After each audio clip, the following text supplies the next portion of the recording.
In this demonstration, we'll show you how to analyze your system performance by using data collector sets and performance monitor.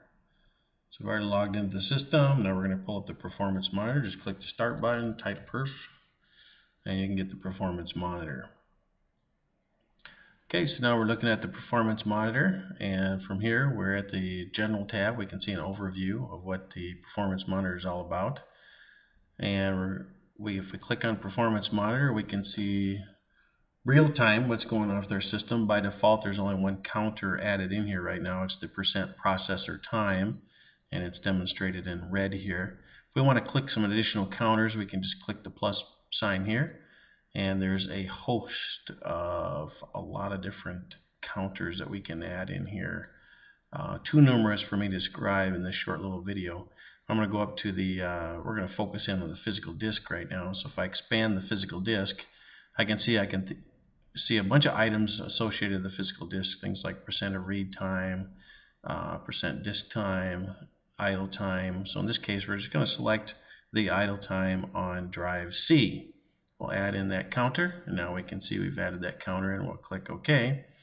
And now we've added a second counter in here, which I'll have to scroll down for you to see. Looks like I missed that counter. Let's go back and try that again. Physical disk.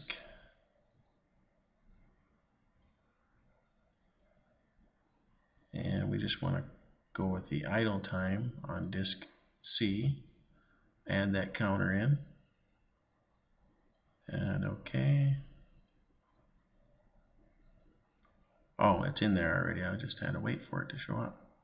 I'll scroll down here to it. Percent idle time, right there it is. And we'll go to properties on that. I want to change the color. Right now it's red, so all I see is red on the screen. I'll change that to green. And now we can see the green indicator for the percent idle time on drive C.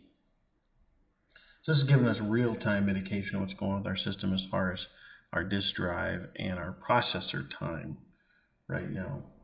If we want to see long-term what's going on with our system, we need to create these data collector sets.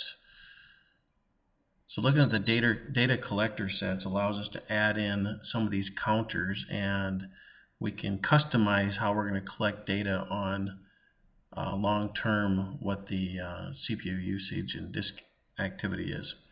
So we're going to right-click on here. We're going to do a new data collector set, and we're going to call this CPU and disk. And we can create from a template. There's templates we can use. We're going to use a basic template. And you can add or remove counters and change the scheduling options later by adding it to properties. We can also change the membership of who's able to use this data collector set. We'll hit next on that. This is the location where it will be stored. And we're going to open up the properties on this so we can edit the properties. So when we edit the properties, we can see that we have a general tab, which gives us the name of the data collector set, and a description. We can add in keywords here, and it's going to be running under a system. We can also change what directory this will be stored in. We can look at the security. We can change the ACLs as far as who can access this data collector set, change it, read it, etc. We can go to the schedule tab, and we can add a schedule on when we want this to run. We can choose by beginning date, expiration date, what time we want it to start, what day we want it to start.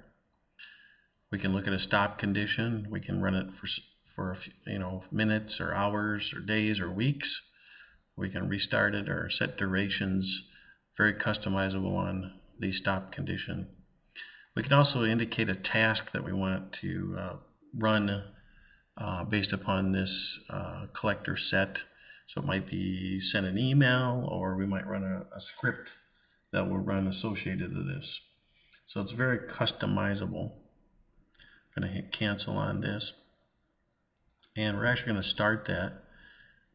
And so the collector set is spinning up here, and it's running these items. We can see there's 3 areas associated with this data collector set. We have the performance counter. The performance counter collects data that can be viewed in the performance monitor. We have the kernel trace, which collects detailed information about system events and activities.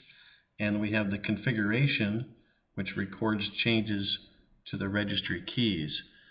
So that's spinning up here, and it should stop here in a minute. We'll be able to look at a report here in a second.